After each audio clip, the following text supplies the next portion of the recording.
This next poem is called Bitter Little Bitch. God forbid.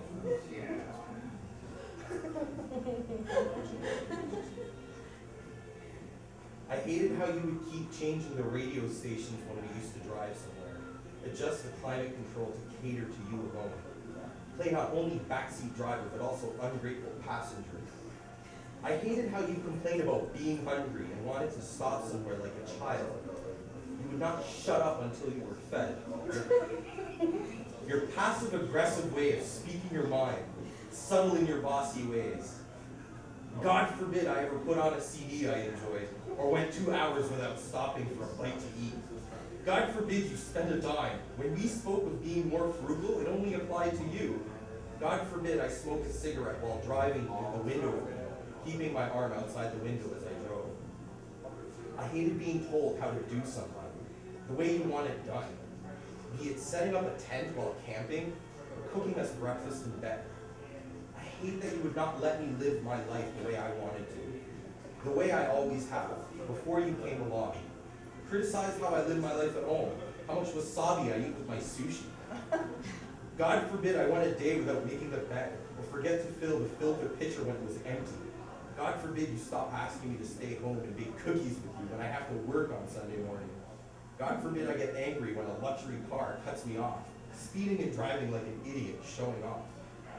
I hated how you'd act like the world had to accommodate you when you were seeking advice in the department store, yelling for someone who works there to come find you to tend to your every need.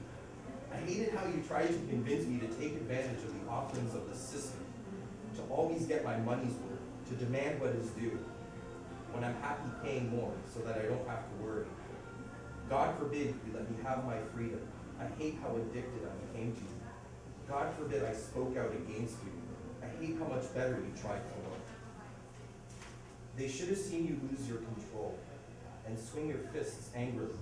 I would have loved to see you scorned before the eyes of all you fools. You are not the strong, independent woman you portray or aspire to be. You're an institutionalist, public handouts on your shopping list, governmental, psychiatric, pharmaceutical, spiritual, nutritionist, illusionist. You vanished before a world that never acknowledged you. Your house of mirrors, circus act, theatrical. I love that.